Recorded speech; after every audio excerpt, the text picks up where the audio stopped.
श्री शिवाय नमस्तुभयम। दोस्तों, जैसा कि आप सभी लोग जानते हैं कि 28 नवंबर 2025 मार्गशीर्ष महीने में पड़ने वाली दुर्गाष्टमी व्रत है और मार्गशीर्ष महीने की शुक्रवार अष्टमी तिथि है। और दोस्तों, ये वो तिथि है जो कि मार्गशीर्ष महीने में शुक्रवार को पड़ रही है, तो इस दिन का महत्व और भी अधिक बढ़ जाता है। और दोस्तों, इसी दिन किया जाने वाला पंडित जी द्वारा बताया गया एक लाल फूल और एक सफेद फूल वाला उपाय आप लोगों को करना चाहिए, क्योंकि दोस्तों ये एक ऐसा उपाय है जो कि हर दिन नहीं किया जाता। मार्गशीर्ष महीने में जो अष्टमी तिथि आती है उसी दिन किया जाता है। अगर आप लोगों ने इस उपाय को नहीं किया है या किसी कारणवश नहीं कर पाए हो तो इस दिन इस उपाय से मत चूकना। दोस्तों देखिए, यह दिन इतना खास होता है, इतना महत्वपूर्ण होता है। देखा गया है कभी कभी बड़े बड़े पूजा पाठ अनुष्ठान से जो मनोकामना पूर्ण नहीं होती है, वह शुक्रवार के दिन एक छोटे से उपाय करने से ही आपकी मनोकामना हो जाती है। और बहुत सारे लोगों ने इस उपाय को किया भी है और उनको इस उपाय को करने का फल भी जरूर मिला है। अगर आप लोग भी इस उपाय को इस शुक्रवार के दिन करना चाहते हैं तो आप इस उपाय को पहले अच्छे से समझ लेना, सुन लेना, उसके बाद करना। आपको इस उपाय का फल जरूर मिलेगा, आपकी सभी मनोकामनाएं पूरी हो जाएंगी। दोस्तों, हम आपको यहां पर बता दें कि ये जो एक लाल फूल और एक सफेद फूल वाला उपाय है, ये उपाय पंडित जी ने अपनी अभी की शिव महापुराण की कथा में ही बताया है। और इस उपाय करने से आपके घर में चाहे किसी भी प्रकार की दुख और समस्या क्यों ना चल रही हो, आपको उसका कारण भी नहीं पता है कि भाई ये समस्या किस कारण से चल रही है, उसका कुछ भी कारण हो सकता है। जैसे पितृदोष हो सकता है, काल सर्प दोष हो सकता है, या किसी भी तरह का मंगल दोष भी हो सकता है, और भी बहुत तरह के दोष होते हैं, कुछ भी हो सकता है। पर आपको इस उपाय को करने के लिए अपने दोष को पता लगाने की भी जरूरत नहीं है। आपके घर में इस कारण से इतनी दोहक और परेशानी आ रही है, वो भी आपको पता लगाने की जरूरत नहीं है। बस शुक्रवार की अष्टमी तिथि के दिन इस उपाय को कर लेना, क्योंकि इसी एकमात्र उपाय को करने से आपके पूरे घर परिवार में सुख और शांति हो जाएगी। आपके घर में अच्छे अच्छे काम होने लगेंगे। आपकी जो भी मनोकामना होगी वो भी धीरे धीरे करके पूर्ण होना शुरू हो जाएंगी। अब हम समझते हैं इस एक फूल और एक सफेद फूल वाले उपाय को आपको करना कैसे है, किसको करना है, किस समय करना है और कैसे करना है। देखो, उपाय बिल्कुल आसान है, बस समझने वाली बात है, ध्यान से समझिए। उसके बाद ही आप लोग जो है इस उपाय को जरूर कीजिएगा। सबसे पहली चीज हम लोग ये समझते हैं कि इस एक लाल फूल और एक सफेद फूल वाले उपाय को इस आने वाले शुक्रवार के दिन किसको करना है। तो देखिए, इस उपाय को घर के सभी सदस्यों को करने की बिल्कुल भी जरूरत नहीं है। घर में से कोई एक बड़ा सदस्य ही इस उपाय को करेगा तो उस घर परिवार के सभी सदस्यों को इस उपाय को करने का फल मिल जाएगा।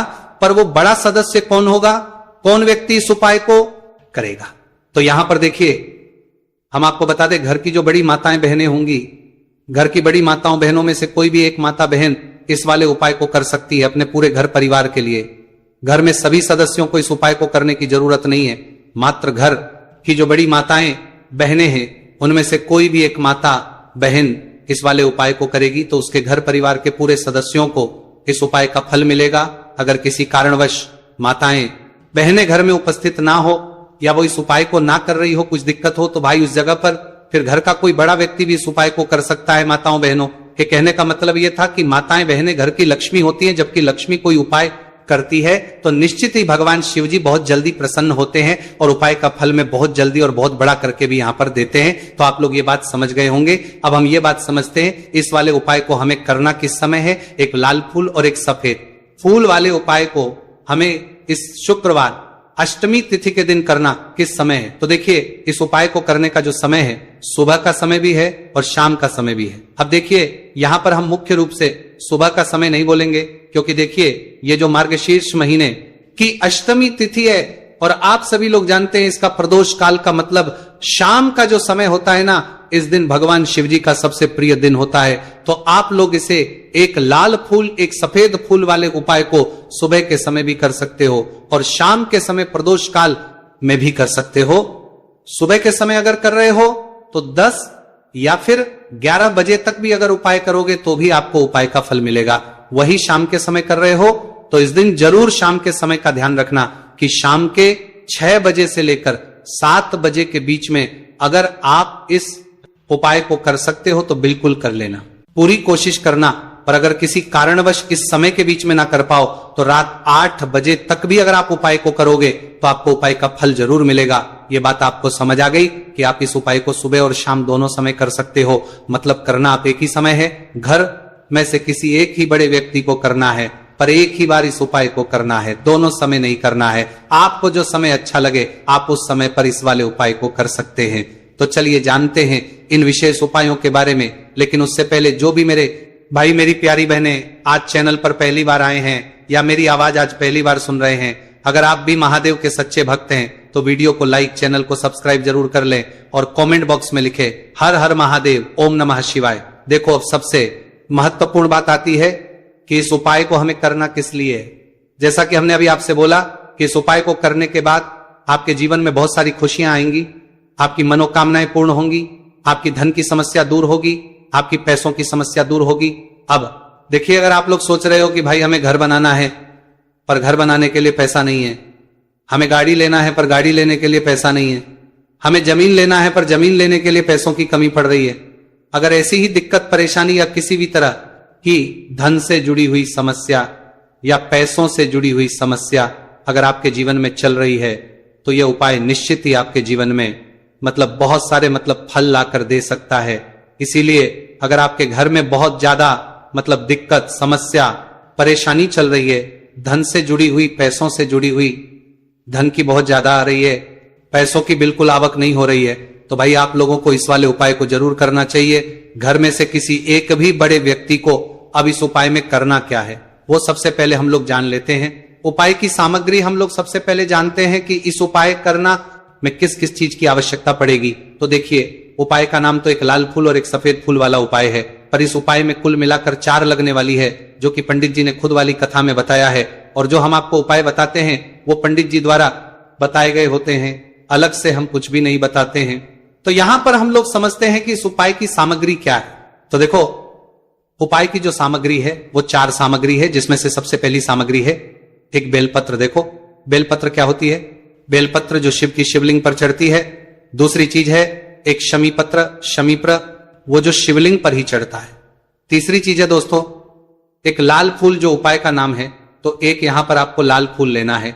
अब ये लाल फूल कौन सा लेना है, देखो शिवलिंग के ऊपर जो लाल फूल चढ़ता हो उनमें से कोई भी एक लाल फूल पसंद कर लेना और वो कहीं से तोड़कर या कहीं से खरीद कर लेकर आना और उस लाल फूल को उपाय में प्रयोग कर लेना। उसके बाद में एक सफेद फूल का विशेष रूप से ध्यान रखना, जो सफेद फूल शिवलिंग पर चढ़ता हो सिर्फ वही सफेद फूल लेकर आना, इसके अलावा कुछ मत लेकर आना का मत लेना। तो एक एक मात्रा में ही आपको ये चारों सामग्री चाहिए, एक बेलपत्र, एक शमीप्र, एक लाल फूल और एक सफेद फूल। ये चारों सामग्री आप लोग तैयार करके रख लें। प्रदोष काल में या सुबह के समय जब भी आप इस उपाय को कर रहे हैं, जैसे ही आपके उपाय की सामग्री तैयार हो जाती है तो क्या हम सीधा उपाय को करने के लिए इन चारों सामग्री को लेकर उपाय करने के लिए जा सकते हैं। यहां पर आपको इस बात का ध्यान रखना है कि हम भगवान शिव जी को प्रसन्न करने के लिए तो जा रहे हैं, हम अपनी मनोकामना को पूर्ण करवाने के लिए तो जा रहे हैं, पर हमें यह दर्शाना बिल्कुल भी नहीं है कि हम सिर्फ अपने फायदे के लिए भगवान शिव जी के मंदिर में आए हैं। इसलिए हम इस उपाय को करने के साथ साथ में भगवान शिव जी की पूजन अर्चना के लिए कुछ सामग्री भी जरूर लेकर जाएंगे। जैसे कि सुबह के समय अगर आप कर रहे हो इस एक लाल फूल और एक सफेद फूल वाले उपाय को, तो भाई सुबह के समय आपको एक लोटा जल लेकर जाना है। जो लोग प्रतिदिन शिव जी के मंदिर जाते हैं, पूजन अर्चना करते हैं, जल चढ़ाते हैं, फूल बेलपत्र सब कुछ चढ़ाते हैं, भाई वो अपनी पूजन अर्चना वैसी की वैसी ही करना। बाकी जो सिर्फ उपाय को करने के लिए जा रहा है, जो कुछ भी लेकर नहीं जा रहा है, उसे कम से कम 1 लोटा जल अपने घर से जरूर लेकर जाना अगर आप उपाय को कर रहे हो, है ना।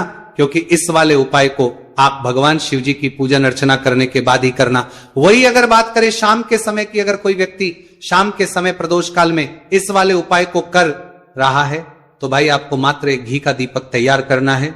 यह बात हम हमेशा बोलते हैं, शाम के समय प्रदोष काल में कोई कर रहे हो ना, तो दीपक का विशेष महत्व होता है कि दिन का प्रदोष काल में भी व्यक्ति दीपक जलाता है ना भगवान शिव जी के मंदिर में, भाई उसके जीवन से सारी दुख और परेशानियां भी दूर होती हैं। तो भाई इस दिन दीपक का विशेष रूप से ध्यान रखना आप लोग। अगर आप इस उपाय को शाम के समय प्रदोष काल में कर रहे हो, है ना, ये जो दीपक आप लोग लोगे, ये आटे का लोगे, जो आटा आप गूंद दोगे उसके अंदर कुछ भी मत डालना, मात्र सादा आटा लगाकर उसे तैयार कर लेना और एक मीडियम साइज का दीपक तैयार कर लेना। वो दीपक ना ज्यादा छोटा हो ना ज्यादा बड़ा हो, है ना। उसके बाद में दीपक आपका तैयार हो जाए तो इसके अंदर जो बत्ती रखोगे वो गोल बत्ती रखोगे। देखो गोल बत्ती भी दो तरह की होगी, एक बाजार की और एक घर वाली। तो कोशिश करना अपने घर में जो रुई रखी हुई है उस रुई से आप लोग एक गोल बत्ती अपने ही हाथों से बनाओ। उपाय का फल अच्छा मिलता है, भगवान शिव जी जल्दी प्रसन्न होते हैं। जब हम किसी भी को अपने हाथों से परिश्रम करके तैयार करते हैं तो आपको उस दीपक के अंदर एक गोल बत्ती रख देनी है। इसके अंदर जो चीज आप लोग डालोगे वो डालोगे, लोगे वो डालोगे। शुद्ध देसी गाय का घी, इस बात का विशेष रूप से ध्यान रखना, क्योंकि भगवान शिव जी का सबसे प्रिय दिन और प्रिय समय पर हम लोग इस वाले उपाय को कर रहे हैं। अनिवा मैं कर गई है, तो थोड़ा सा शुद्ध देसी गाय का घी इतना डालना कि वो दीपक कुछ समय तक चल सके। ना बाजार वाला मिला घी डालना, ना भैंस का घी डालना।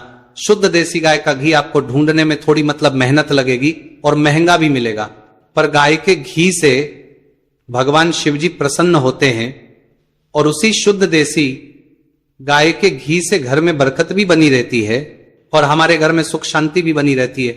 इसलिए शुद्ध देसी गाय का घी को अपने घर में हमेशा रखा करो। वो भगवान शिव जी के कार्यों में भी उपयोग में आते हैं और उपायों में भी हम लोग प्रयोग कर सकते हैं। तो यहां पर आपकी सारी तैयारियां हो चुकी हैं। उपाय को करते समय शुद्धता का विशेष रूप से ध्यान रखिएगा। सुबह कर रहे हो तो भाई सुबह तो आपको स्नान करना ही करना है, बाकी शाम को कर रहे हो तो शाम को मात्र हाथ मुंह धोकर भी आप लोग इस वाले उपाय को कर सकते हो। कोई दिक्कत वाली बात नहीं है भाई। उपाय की पूरी सामग्री तैयार करके और पूजन सामग्री लेकर आपको भगवान शिव जी के मंदिर पहुंचना है, जो आपके घर के पास में हो, जहां पर शिवलिंग विराजित हो, शिवालय हो, वहां पर आप लोगों को पहुंचना है। और जैसे ही आप शिव जी के मंदिर में पहुंचते हो वहां जाकर ही उपाय शुरू नहीं करना है, पहले आपको भगवान शिव जी की पूजन अर्चना करना है। पूजन अर्चना कैसे करोगे? सुबह के समय गए हो तो एक लोटा जल वगैरह जो भी पूजन सामग्री लेकर गए हो, उससे पहले पूजन सामग्री आप लोग मतलब पूजन भगवान शिव जी की कर लो। जो व्यक्ति सिर्फ एक लोटा जल लेकर गए हैं वो शिव जी की शिवलिंग पर मात्र एक लोटा जल एक धारा से धीरे धीरे करके चढ़ा लो, है ना। अपनी पूजन अर्चना लोग जो है पूरी कर लो पहले। उसी के बाद अगर आप शाम के समय कर रहे हो तो पहले जाकर बैठना है भगवान शिव जी के शिवलिंग के पास में। आप जो दीपक तैयार करके लेकर आए हो उस दीपक को पहले जलाना है। ये जो दीपक आप लोग जलाओगे ना, ये किसी और की माचिस से मत जलाना, अपनी ही माचिस अपने ही घर से लेकर आना और इस दीपक को अपने ही माचिस से जलाना। अगर आपने मंदिर की माचिस या किसी और की माचिस ले ली इस उपाय को करने में, इस उपाय का फल उस व्यक्ति को भी बहुत मिल जाएगा। इस बात का ध्यान रखना, अपने घर से अपनी ही माचिस लेकर जाना और इस दीपक को जलाना। दीपक को जलाने के बाद भगवान शिव जी की शिवलिंग के पास में रख देना। शिवलिंग के इतना पास में मत रखना कि भगवान शिव जी को आंच लगे सी दूरी बनाकर ही जो है इस दीपक को शिवलिंग के पास में आप लोग रख दीजिएगा। अब जैसे ही आपकी पूजन अर्चना हो जाती है भगवान शिव जी के शिवलिंग के सामने या पास कहीं पर भी बैठ जाइए उपाय को करने के लिए। और उपाय को करने से पहले आप लोग अपनी वो चारों पूजन सामग्री निकाल लीजिए, उपाय की जो सामग्री है वो निकाल लीजिए और भगवान शिव जी के शिवलिंग के ऊपर एक माता अशोक सुंदरी जी का स्थान देख लीजिए। माता अशोक सुंदर जी का जो स्थान होता है वो जलाधारी के ऊपर होता है। जलाधारी के बिल्कुल बीचों बीच में होता है। आप लोगों ने देखा भी होगा शिवलिंग की जलाधारी होती है। जलाधारी के बिल्कुल बीचों बीच का जो स्थान वो माता अशोक सुंदर जी का स्थान होगा, क्योंकि यहीं पर हमें ये जो है उपाय को करना है। सबसे पहली चीज, अब हम उपाय को करना शुरू करते हैं। आप सबसे पहले अपनी एक बेलपत्र उठा लो। एक बेलपत्र को आपको माता अशोक सुंदरी जी वाले स्थान पर सबसे पहले समर्पित करना है। बेलपत्र की डंडी का मुख होगा जलाधारी की तरफ जहां से जल बहता है और नीचे गिरता है, और बीच वाली बड्डी पत्ती का मुख मतलब शिवलिंग की तरफ होगा। इस तरीके से आपको इस बेलपत्र को माता अशोक सुंदरी जी वाले स्थान पर समर्पित कर देना है। उसके बाद में अपनी एक शमी पत्र उठा लो जो आप उपाय के लिए लेकर आए हुए हो।